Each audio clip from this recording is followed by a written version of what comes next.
الحمد لله رب العالمين، والصلاة والسلام على أشرف الأنبياء والمرسلين.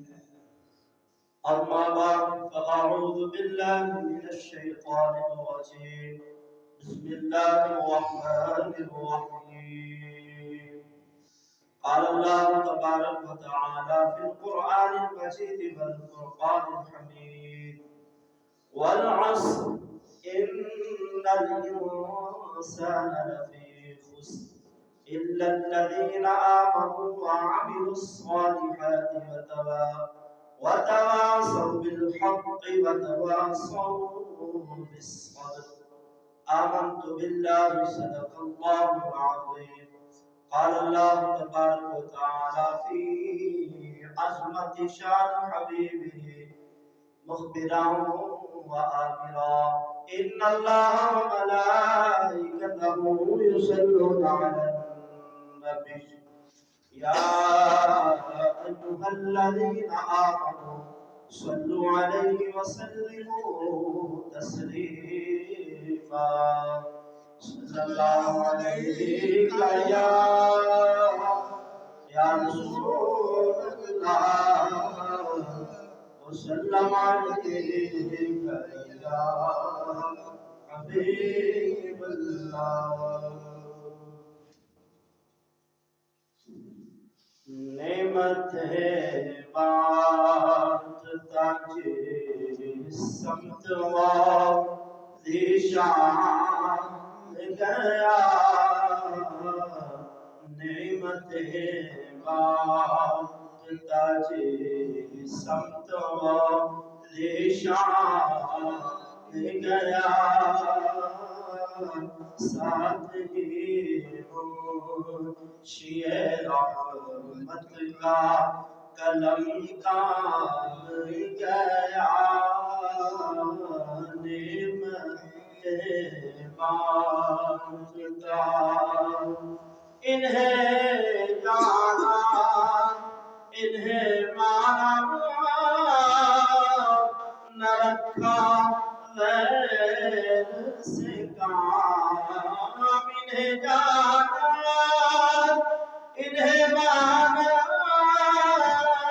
نہ رکھا غیر سے کام، للہ الحمد میں دنیا سے مسلمان گیا،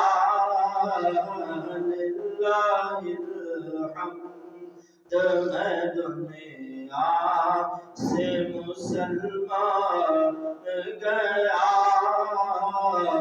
نعمت بانٹتا سمت ذیشان گیا، ساتھ ہی منشی رحمت کا قلم دان گیا، نعمت بانٹتا. اللہ رب العزت کی حمد و ثنا حضور نبی رحمت صلی اللہ علیہ وسلم کی پاک بارگاہ میں ادیہ درود و سلام عرض کرنے کے بعد، بہت واجب احترام بزرگوں، دوستوں، نوجوان ساتھیوں، آج اس مختصر وقت میں میں نے جس موضوع پہ لب کشائی کرنی ہے وہ میرا موضوع ہے اخروی خسارے سے بچاؤ کیسے ممکن ہے. دعا ہے اللہ تعالیٰ مجھے حق سچ بیان کرنے کی توفیق عطا فرمائے. اللہ تعالیٰ ہم سب کو سنا کر عمل کی بھی توفیق عطا فرمائے. حضرات گرامی، رب کائنات نے ارشاد فرمایا: والعصر ان الانسان لفی خسر. محبوب پیارے، قسم ہے تیرے زمانے کی، بے شک انسان لازمی خسارے میں ہے. الا الذین آمنوا، مگر جو ایمان لائے، وتواصوا بالحق، اور جس نے حق کی وصیت کی، وتواصوا بالصبر، اور ایمان لانے اور عمل صالح کرنے اور حق کی وصیت کے بعد حق بیان کرتے ہوئے انہیں مصیبتیں برداشت کرنی، مشکلات کا سامنا کرنا پڑے، اس پر صبر کریں تو وہی لوگ کامیاب ہیں۔ حضرات گرامی، اللہ رب العزت نے اس آیہ کریمہ میں بندے کو کامیابی اور نجات کا ایک عمل بتایا ہے، ایک راستہ بتایا ہے جس پر چل کر انسان اخروی زندگی میں کامیاب ہو سکتا ہے۔ اور حضرت امام شافعی رحمۃ اللہ علیہ آپ فرماتے ہیں کہ امت مسلمہ کے لیے ایک سورت عصر پر غور و فکر، تدبر اور اس پر عمل کرنے میں امت مسلمان کے لیے کامیابی کے لیے ایک سورت ہی کافی ہے۔ حضرات گرامی، رب کائنات نے فرمایا والعصر، قسم ہے زمانے کی۔ یہاں اس زمانے سے مراد مطلق زمانہ ہے، قید نہیں، مطلق زمانہ ہے۔ کیوں؟ اس لیے رب کائنات نے قسم اٹھائی کہ زمانے انسان کے خسارے پر زمانہ گواہ ہوتا ہے۔ رب کائنات نے قسم اٹھائی کہ قسم ہے زمانے کی، انسان جب عزت پاتا ہے، مال و دولت بندے کے پاس آتا ہے، اقتدار آتا ہے اور طاقت آتی ہے، تو اس میں وہ فرعون بن جاتا ہے، قارون بن جاتا ہے، پتہ نہیں کیا کیا بن جاتا ہے۔ تو رب کائنات ارشاد فرما رہا ہے، اے انسان، طاقت میں آ کر آخرت کو بھولنے والے، ذرا زمانے سے تو پوچھ لے اس طاقت کی وجہ سے کون کون لوگ گمراہ ہو گئے۔ کہا کہ فرعون کی طرف دیکھ، حامان کی طرف دیکھ، قارون کی طرف دیکھ، سکندر کی طرف دیکھ، چنگیز خان کی طرف دیکھ کہ وہ اقتدار اور حکومت کے لالچ میں آ کر کے انہوں نے انسانی کھوپڑیوں کے مینار بنا لیے، لیکن آج وقت یہ ہے کہ ان کا نام و نشان ختم ہو چکا ہے، ان کی قبروں کے نشان بھی نہیں ملتے۔ تو حضرات گرامی، ظلم کتنا بندہ مرضی کر لے، ظالم ایک تو رب کی پکڑ سے بچ نہیں سکتا، دوسرا اس کا نام و نشان ہی ختم ہو جاتا ہے۔ تو اللہ تعالیٰ نے فرمایا والعصر، قسم ہے زمانے کی، ان الانسان لفی خسر، انسان خسارے میں ہے۔ حضرات گرامی، ایک معنی تو یہ ہے، دوسرا معنی جو علماء نے بیان کیا ہے کہ ان الانسان لفی خسر، انسان خسارے میں ہے۔ تو انسان برائیاں کرتا رہتا ہے، برائیاں کرتا رہتا ہے کہ یہاں تک کہ وہ برائی کرنے کے بعد جو بندے کے دل میں احساس پیدا ہوتا ہے وہ احساس بھی ختم ہو جاتا ہے۔ جب بندے کے دل سے احساس ختم ہو جاتا ہے نا تو پھر وہ آنکھ میں کھل جاتا ہے۔ اس طرح انسان خسارے میں ہے، اور مولانا روم رحمۃ اللہ علیہ نے اس خسارے کو سمجھانے کے لیے ایک بہترین مثال پیش کی۔ اللہ اکبر۔ مولانا روم رحمۃ اللہ علیہ فرماتے ہیں ایک جزیرے کا قانون تھا، وہ سال میں ایک بادشاہ بناتے، سال کے گزرنے کے بعد اس بادشاہ کی بادشاہیت کو ختم کر دیتے اور اس کو ایک جزیرے میں جو ہے نا چھوڑ دیتے جہاں کچھ بھی نہیں ہوتا تھا، نہ اس کو کھانے کے لیے ملتا، نہ پینے کے لیے ملتا، وہ ایسے ہی بھوکا پیاسا ایڑیاں رگڑ کر مر جاتا۔ تو اس کے بعد پھر وہ ایک بادشاہ کا انتخاب کرتے، اور ان کے انتخاب کرنے کا طریقہ کار یہ ہوتا کہ وہ سمندر کے کنارے جاتے اور جزیرے میں جو سب سے پہلے کوئی شخص داخل ہوتا اس کو اپنا بادشاہ منتخب کر لیتے۔ ایک دفعہ ایسا ہوا کہ وہ سمندر کے کنارے پہنچے، جزیرے میں ایک شخص اترتا ہے، وہ چرواہا تھا، بکریاں چراتا تھا۔ تو جب انہوں نے اس شخص کو دیکھا تو پکڑ لیا اور کہنے لگے کہ تم ہمارے بادشاہ۔ اب چرواہا پریشان ہوا کہ میں چرواہا اور بادشاہیت کہاں؟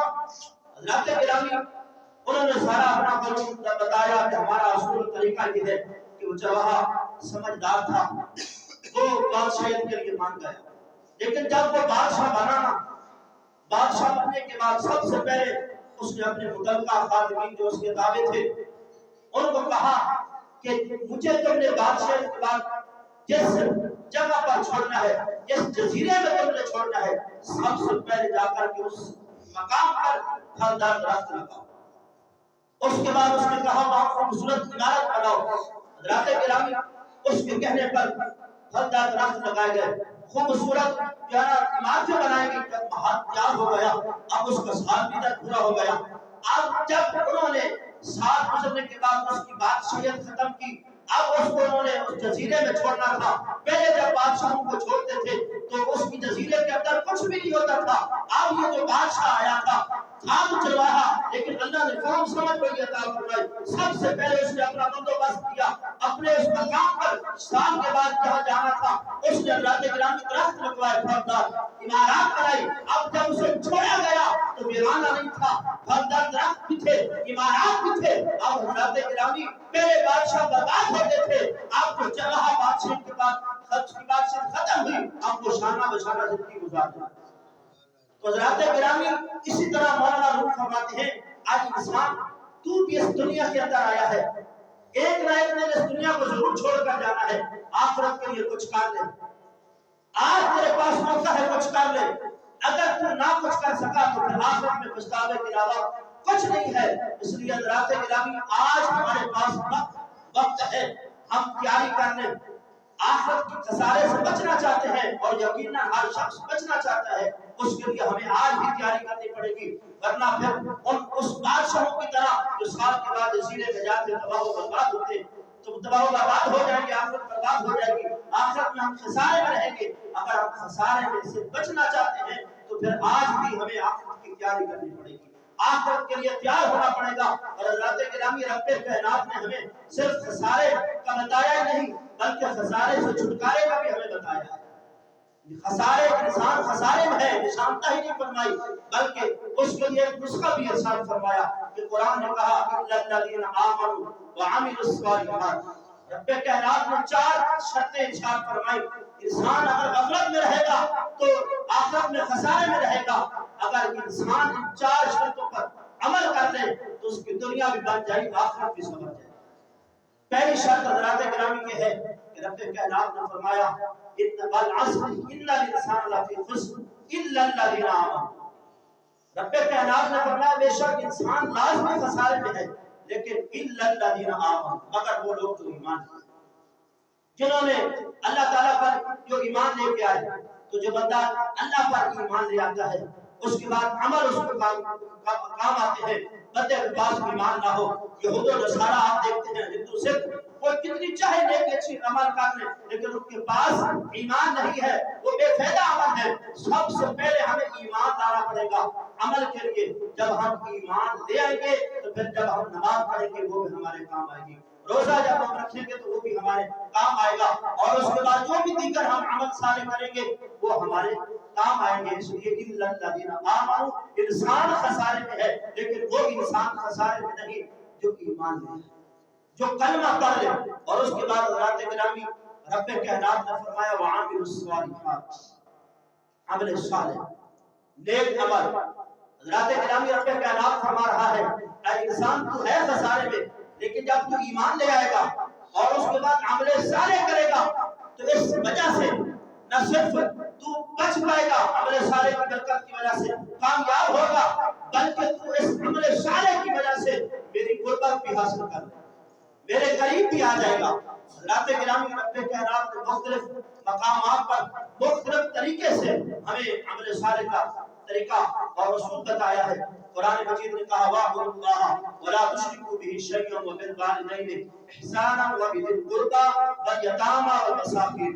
رب کائنات نے فرمایا وَاعْبُدُوا اللَّهَ، اللہ کی عبادت کرو، وَاعْبُدُوا اللَّهَ وَلَا تُشْرِكُوا بِهِ شَيْئًا، اس کے ساتھ کسی کو شریک نہ ٹھہراؤ، اور ماں باپ کے ساتھ حسن سلوک کرو، یتیموں مسکینوں کی مدد کرو، عزیز و اقربا رشتہ دار کے ساتھ حسن سلوک کرو، محتاجوں کی مدد کرو، کسی پہ ظلم نہ کرو. اور پھر رب کائنات یہ بھی فرمایا جو ایسا کرے گا ظلم و ستم تو پھر میں اس کو برداشت نہیں کرتا، رب اس کو پسند نہیں کرتا. ایک ترتیب حضرات گرامی صالح عمل کی یہ ہے. اور دوسرے مقام پر رب کائنات نے فرمایا لیکن یہ ہے کہ تو اللہ پر ایمان لے آ، اس کے فرشتوں پر ایمان لیا، اس کی کتابوں پر ایمان لیا، اور اس کے صالحین جو بندے ہیں ان کو مان کے ساری ترتیب کے بعد پھر فرمایا والدین کے ساتھ حسن سلوک کرو، عزیزوں کے ساتھ، رشتہ داروں کے ساتھ اور ہمسایوں کے ساتھ، دور کے ہمسائے ہو یا قریب کے ہو، قربت کے ساتھ ہی، یہاں تک کہ رب کائنات نے ساری ترتیب بیان کرتے ہوئے فرمایا نماز کو بھی قائم کرو.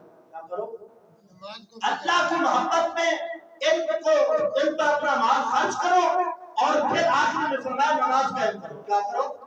نماز قائم کرو۔ حضرات گرامی بلا شبہ اس کے اندر دوسری کوئی رائے نہیں کہ اولین جو مسلمان کے اوپر فرض ہے وہ نماز ہے۔ کیا ہے؟ نماز ہے۔ لیکن جہاں جو میں عرض کرنا چاہ رہا ہوں وہ یہ ہے کہ اللہ تعالیٰ نے بہترین اور عظیم شخص کس کو کہا ہے؟ میرے آقا علیہ السلام نے بھی فرمایا کہ بہترین کون ہے؟ اظہار اور قربانی کے اعتبار سے دیکھیں تو میرے آقا علیہ السلام نے فرمایا تم میں سے بہترین شخص وہ ہے جو لوگوں کو، حضرات گرامی میرے آقا نے فرمایا، فائدہ پہنچائے، زیادہ سے زیادہ فائدہ پہنچائے، نقصان نہیں۔ اور میرے آقا علیہ السلام نے فرمایا کہ مسلمان وہ ہے جس کی زبان اور ہاتھ سے مسلمان محفوظ ہے۔ اللہ اکبر۔ حضرات گرامی آج بدقسمتی ہماری ہے کہ راستے میں اگر ایکسیڈنٹ ہوتا ہے تو اس وقت اس زخمیوں کو اٹھانے کے لیے بہت تھوڑے ہوتے ہیں، لیکن زخمیوں کی جیبیں خالی کرنے کے لیے بڑے ہوتے ہیں۔ پھر ہم شکوہ کرتے ہیں کہ ہم برباد ہو گئے۔ تو ہمارے اصول بھی ذرا دیکھیں، طریقہ کار بھی دیکھیں۔ اظہار ختم ہو چکا ہے، قربانی ختم ہو چکی ہے، یتیم و مسکینوں کے ساتھ ہمدردیاں، ہمسایوں کے خیال رکھنا، سارا کچھ یہ ختم ہو چکا ہے۔ پھر ہم نے بربادی ہونا ہے، پھر ہمارا ہاتھ یہی ہونا ہے کہ ہم جتنے چاہے کما لیں، لاکھوں اربوں کروڑوں کما لیں، پھر بھی ہمارے دلوں کو سکون نہیں ہے۔ کیوں؟ کہ ہم نے حق والوں کا حق ان کے گھر تک نہیں پہنچایا۔ یتیموں کا ہمارے مال میں حق ہے، مسکینوں کا ہمارے مال میں حق ہے، ہمسایوں کا ہمارے مال میں حق ہے، چاہے وہ ہمسائے دور کے ہوں یا قریب کے۔ بلکہ یہاں تک کہ صحابہ کرام نے فرمایا کہ جب ہمسایوں کے حقوق نازل ہوئے نا تو ہمیں خدشہ نہیں ہوا کہیں ایسا نہ ہو کہ ہمسایوں کو وراثت میں حق بھی نہ دیا جائے۔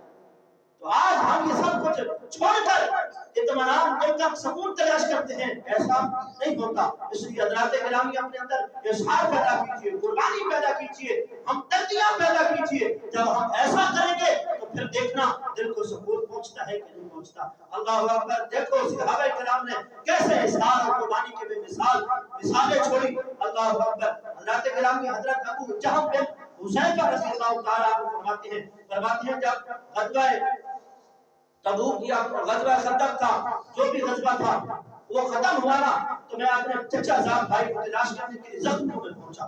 تو میں تلاش کرتے کرتے اپنے بھائی کو تلاش تو کر دیا، لیکن ایسے حالت میں تلاش کیا، زندہ تو تھے لیکن قریب تھا کہ وہ اپنے خالق حقیقی سے مل جاتے۔ اور ہوا بھی ایسے کیسے؟ حضرات گرامی وہ فرماتے ہیں کہ جب میں تلاش کے لیے نکلا تو میں نے پانی کا ایک مشکیزہ بھی اپنے ساتھ لیا۔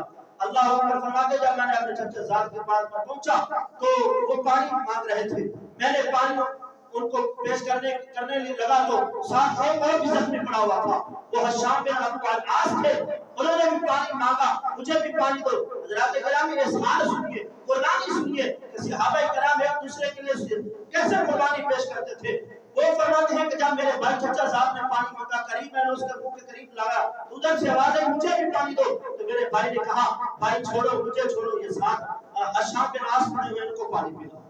تو جب ان کو پانی پلانے لگے تو فرماتے ہیں کہ ایک اور زخمی کو پڑا ہوا تھا تیسرا صحابی، تو اس نے بھی پانی طلب کیا۔ تو حشام نے کہا مجھے چھوڑو، ان کو پانی پلاؤ۔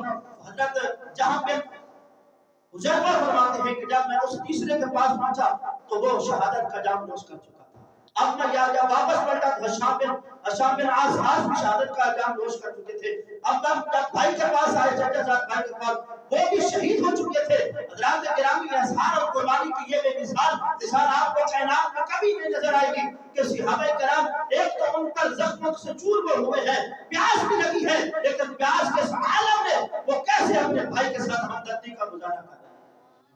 تو حضرات کرام یہ ہمدردیاں، یہ احساس جب ہم پیدا کریں گے تو یقیناً ہم انسان جو ہے نا مختلف خسارے سے بھی محفوظ ہو جائے گا، اس کو قلبی سکون بھی میسر آ جائے گا، اللہ عزتیں بھی عطا فرمائے گا، شانیں بھی عطا کرے گا۔ لیکن اس سے پہلے ہمیں ہمدردیاں پیدا کرنی ہوگی، اظہار اور قربانی پیدا کرنی ہوگی۔ تو فرمایا انسان خسارے میں ہے لیکن وہ جو ایمان لے آئے، اور وہ جنہوں نے سارے عمل کیے، اور وتواصوا بالحق، اور وہ جنہوں نے حق کی نصیحت کی۔ حضرات گرامی بندہ نیک ہو، صرف یہاں تک معمول نہ رہے، دوسروں کو بھی نیک بنانے کی کوشش کرے۔ اللہ اکبر۔ حدیث پاک میں موجود ہے یہ بات کہ اللہ تعالیٰ نے جبرائیل کو حکم فرمایا کہ فلاں بستی کو برباد کر دو۔ تو حضرت جبرائیل علیہ السلام اس بستی کو برباد کرنے کی تشریف لائے۔ اس بستی میں ایک شخص تھا جس نے آگ جھپکنے کے بھی برابر اللہ کی نافرمانی نہیں کی تھی۔ حضرات گرامی ایک آگ جھپکنا یہ ہے جبکہ ایک دیکھ رہا ہو بندہ تو اپنے آپ کے دل ادھر کرے یہ بھی جھپکنا ہے. تو جبرائیل امین فرما رہے ہیں کہ الہی تیرا ایک بندہ ایسا بھی ہے جس نے آپ جھپکنے کے برابر بھی تیری نافرمانی نہیں کی، وہ بھی اس بستی میں موجود ہے. اللہ تعالیٰ نے فرمایا کہ اس کو سب سے پہلے برباد کرو. کیوں؟ یہ خود طیب تھا، جانتا بھی تھا، لیکن جب امت برباد ہو رہی تھی، برائیوں میں جو ہے نا مشغول ہو گئی تھی اور میرا دین لٹا جا رہا تھا، یہ تسبیحاں پھیرتا رہا، یہ عبادتیں کرتا رہا، قوم کو کیوں نہیں سدھارا؟ تو حضرات گرامی اللہ تعالیٰ نے فرمایا سب سے پہلے اس کو تباہ و برباد کرو، اس کے بعد اس کی مستی کو تباہ و برباد کرو. حضرات گرامی آپ نماز یہ ہے کہ ایک بندہ خود تو نیک ہے لیکن دوسروں کو نیکی کی دعوت نہیں دیتا، اس کے اندر صلاحیت بھی ہے، اس کے باوجود بھی نہیں کرتا. تو حضرات گرامی یہ حال دیکھیے اس شخص کا جس نے آپ جھپکنے بھی کے برابر بھی اللہ کی نافرمانی نہیں کی، لیکن اس نے کیا جانتا تھا لوگوں کو راستے پر لا سکتا تھا، حق بیان کر سکتا تھا، لیکن اس کے باوجود لوگوں کا شیطان بنا رہا. تو رب نے فرمایا جبرائیل سب سے پہلے اس کو برباد کر. کیوں؟ اس لیے میرا دین لٹا جا رہا تھا، میرے محبوب کی عزت پر ڈاکہ ڈالا جا رہا تھا، جو بھی معاملات ہو رہے تھے یہ گنگا شیطان بن کے بیٹھا ہوا تھا. آج پیروں اور مولویوں کا حال بھی ہے. اور چھوڑو جی یہ تو مولویوں کا کام ہے، ہمارا کام تو تسبیحاں پھیرنا ہے، جو ہے نا وہ نذرانے دینا ہے. تو میں نے کہا شرم تمہیں نہیں آتی؟ ساری زندگی سرکار کے نام پر تم نے کھایا، یہ گاڑیاں تیرے پاس ہیں، بکرے تیرے پاس ہیں، ساری زندگی تم نے لوگوں کے نذرانے اکٹھے کر کے یہ سب کچھ بنایا. جب آج اس محبوب کے نام پر لیا تھا، آج اس محبوب کی عزت کی بات آتی ہے تو کہتا ہے یہ مولوی کا کام ہے. قیامت والے دن سرکار نے پوچھ لیا میرے نام پر لے کر اتنا کچھ اکٹھے کرنے والوں، اور بتاؤ صحیح جب میرے محبوب میرے عزت کی بات آئی تو تم کہاں تھے؟ بہرحال حضرات گرامی ہم کس کو درد سنائے؟ اللہ اکبر. فرمایا جبرائیل اس کو پہلے برباد کرو. یہ جانتا تھا اس نے قوم کو اصلاح نہیں کی. فرمایا وتواصوا بالحق. تیسرے نمبر پر یہ ہے کہ حق کی وصیت کریں. اور حضرات گرامی جانتے ہو سب سے پہلے حق کی وصیت ہم نے کہاں سے کرنی ہے؟ اپنے اہل و عیال پر. کہاں پہ؟ اپنے بال بچوں پر. یہ نہ ہو کہ ہم آگے تلقین کر رہے ہو اور ہمارا گھر برباد ہو رہا ہو. میرے آقا علیہ السلام نے فرمایا ہر شخص رائی ہے، یعنی وہ بادشاہ ہے اور اس کی رعایا کیا ہے؟ اس کے گھر والے ہیں. قیامت والے دن ایک بادشاہ مطلب کہ شور سے پوچھا جائے گا کہ تو اپنے بچوں پر حاکم تھا، تو نے ان کو دین بتایا، دین پڑھایا. آج ہمارا حال یہ ہے کہ ہم قرآن بچوں کو ناظریں پڑھا دیتے ہیں، دین کا پتہ ہی نہیں ہے دین سکھائے کہ نہیں. بھئی قرآن ناظریں پڑھنا بھی ثواب ہے، حافظ قرآن بچوں کو بنانا بھی ثواب ہے، سب کچھ یہ ثواب ہے، لیکن قرآن کا مقصد سمجھیے. قرآن نازل کیوں ہوا ہے؟ قرآن کو اترنے کا مقصد یہ ہے کہ قرآن کو سمجھ کر اپنی دنیا اور آخرت کو بہتر کیا جائے. تو حضرات گرامی سب سے پہلے ہم نے جو ہے نا وہ حق کی وصیت جو کرنی ہے وہ سب سے پہلے آپ نے اہل و عیال پر کرنی ہے. اور چوتھی چیز جو میرے رب نے فرمائی وتواصوا بالصبر. انسان خسارے میں ہے مگر ایمان لے آئے، عمل صالح کرے اور حق کی وصیت کرے، اور یہ ایمان لانے کے بعد اور حق کی وصیت کرنے کے بعد اور عمل صالح کرنے کے بعد اس کو تکلیفوں کا برداشت کرنی پڑے گی. اس تکلیفوں کو برداشت کرنے کے بعد وتواصوا بالصبر اور اس پر صبر کرے تو پھر وہ بندہ کامیاب ہو جائے. حضرات گرامی ویسے انسان خسارے میں ہے لیکن کائنات میں کوئی اور ایسا بھی ہے جو خسارے میں نہ ہو. انسان خسارے میں ہے.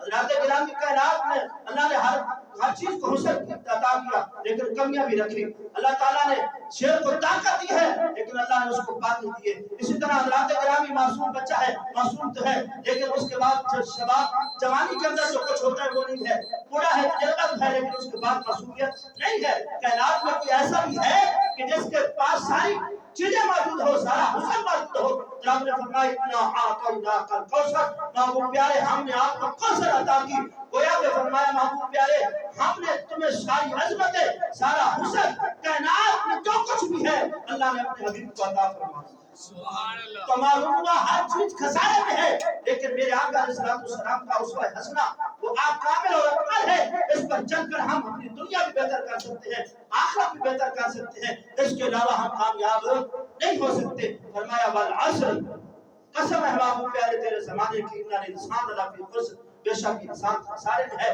مگر ان چار چیزوں پر عمل کرنے کا، ایمان لے آئے گا، عمل صالح کرے گا اور حق کی وصیت کرے گا اور ان مصیبتوں پر آنے پر صبر کرے گا تو بندہ خسارے میں نہیں ہے، وہ دنیا میں بھی کامیاب ہے، آخرت میں بھی کامیاب ہے۔ اللہ تعالیٰ مجھے اور آپ حضرات کی باتوں کو سمجھنے عمل کی توفیق عطا فرمائے، آمین۔